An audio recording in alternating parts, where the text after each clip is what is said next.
Semenjak pakai Infinix GT20 Pro, gue berkesimpulan kalau ngapain lagi ya beli HP gaming mahal-mahal. Soalnya HP gaming yang murah kayak gini tuh bisa dipakai main game berat. Harganya emang beda sekitar 1 juta dibanding generasi sebelumnya, tapi bawa peningkatan yang lumayan berasa, cuy. Malah berasa banget sih. Kalau dilihat langsung sih emang nggak terlalu kelihatan ya bedanya. Soalnya HP ini tetap bawa tampang yang mirip, bahasa desainnya mirip dengan generasi sebelumnya. Sama-sama gaming banget. Bodi tetap pakai bahan plastik yang cukup solid, bobot nggak terlalu berat, nggak sampai 200 gram, dan dari segi penempatan tombol juga mirip.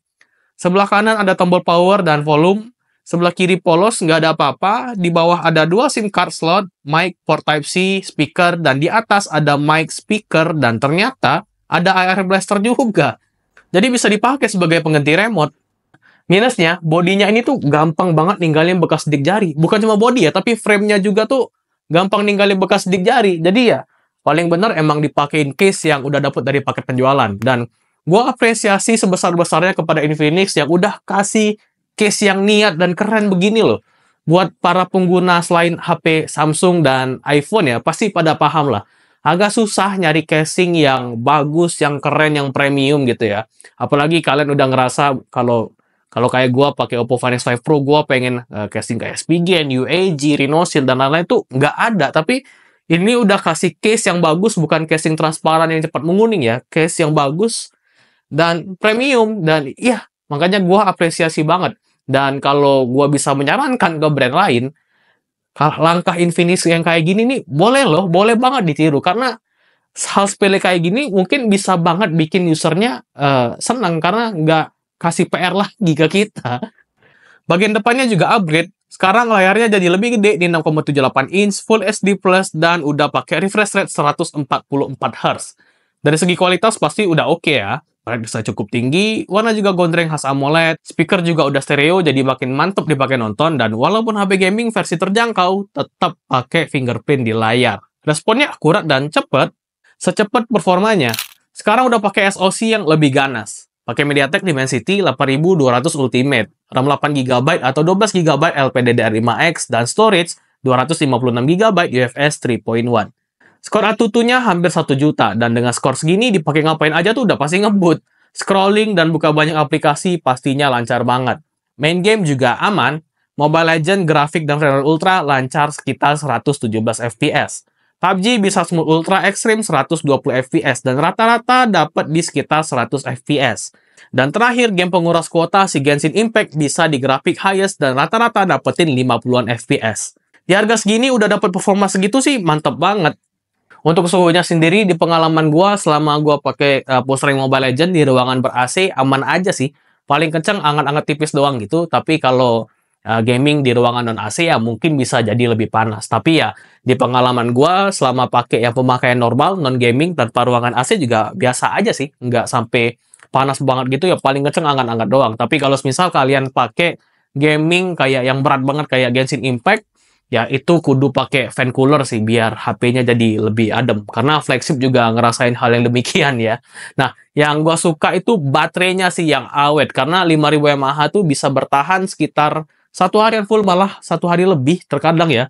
Gua dapetin screen on time sekitar 8 jam lebih dengan pemakaian gua yang cukup barbar. Gua pakai main game, sosmed, foto-foto di luar, dan ya lain halnya juga. Jadi ya dengan screen on time 8 jam tuh menurut gua udah sangat-sangat wow sih. Malah gua pakai SIM card juga di HP ini, sosmed juga di sini, gaming juga di sini semua. Dan untuk ngecharge lumayan aja sih, bukan yang paling ngebut, cuman 45 watt, itu butuh waktu 1 jam 2 menit untuk charge dari 0 sampai 100%. Tapi, yang gue suka tuh ada support bypass charging. Jadi, buat para gamers yang hobinya push rank berjam-jam, itu bakalan terbantu banget. Bahkan, kabel chargingnya pun bener-bener dipikirin sama Infinix ya. Bentuknya kayak gini, jadi ketika mereka mau ngecharge sambil push rank ya, bakalan tetap nyaman tangannya. Nah, kalau di GT10 Pro yang generasi sebelumnya tuh, gue kurang suka sama softwarenya. Tapi setelah di GT20 Pro, sama aja sih. Ya tetap gue kurang suka karena bukan selera gue ya. Tapi mendingan. Soalnya dari UI bisa kalian lihat sendiri, walaupun ujung-ujungnya selera, tapi buat gue lebih suka yang simple gitu, kayak stok Android.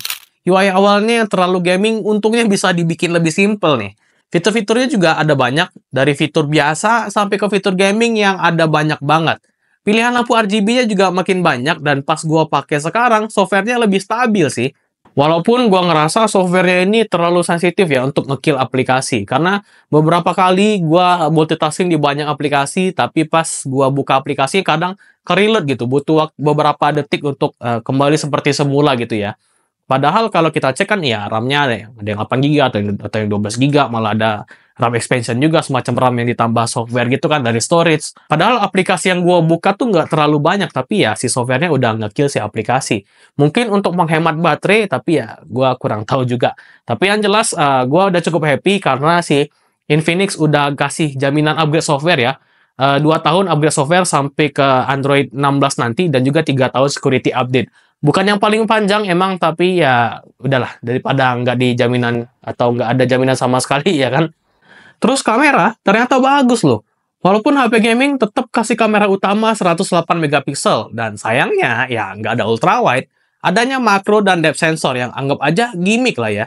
Terus di depan ada 32 megapiksel. Hasilnya cakep sih. Emang bukan yang paling bagus di harganya. Tapi sebagai HP yang fokusnya ke gaming, ini sih udah oke. Detail yang ditangkap cukup tajam, warnanya di boost jadi makin gonjreng, dan dynamic range-nya juga oke. Padahal gua shoot pas foto kondisi mendung loh.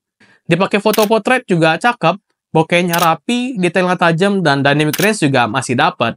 Kamera selfie-nya juga bagus, 32 megapiksel pasti lebih tajam lah ya. Sedangkan pas gua pakai malam-malam, baru kelihatan kualitas kameranya gimana. Wajib pakai night mode sih, biar hasilnya makin cakep. Detail yang ditangkap juga bagus, walaupun nggak sebagus siang-siang sih.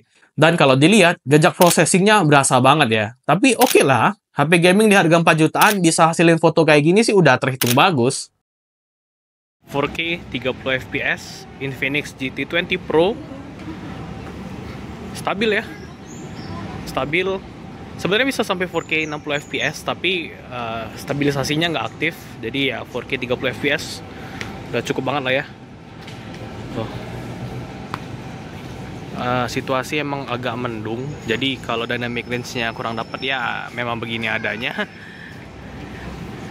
Buat HP gaming 4 jutaan segini oke sih, stabil juga nih. Gimana menurut kalian?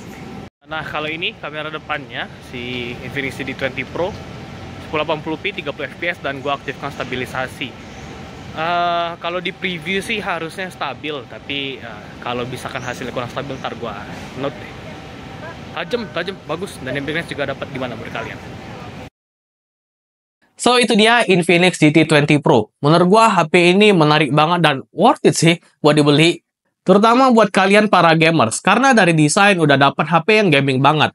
Layar juga udah AMOLED 144Hz, performa kenceng, sampai main Genshin Impact bisa rata kanan. Kamera oke dan fitur-fitur lainnya juga masih banyak kayak NFC, 5G, Air Blaster, dan sekali lagi gue apresiasi karena udah dapet casing yang keren. Case kayak gini emang ya sepele, tapi buat kalian yang mungkin yang ngerasa HP kalian tuh bukan Samsung dan iPhone dan kesusahan cari casing yang bagus dan keren ya pasti bakalan sangat mengapresiasi sih, karena kita nggak perlu jadiin PR lagi buat nyari casing yang bagus dan keren gitu kan. Untuk kekurangan pasti ada lah ya, contohnya kayak bodinya nih gampang meninggali bekas sidik jari, terus nggak ada audio jack, padahal di GT10 Pro itu ada, dan softwarenya mungkin yang balik lagi ini bisa jadi urusan selera aja. Dan ya, segitu aja video kali ini, semoga bermanfaat. Kalau kalian punya pertanyaan seputar GT20 Pro, komen aja, nanti kita bisa sharing bareng-bareng. Kalau mau support kita, boleh banget like dan subscribe. Gue udah cariin toko termurah, siapa tahu kalian mau juga beli GT20 Pro, linknya gue taruh di deskripsi. Dan ya, gue Farid, bye.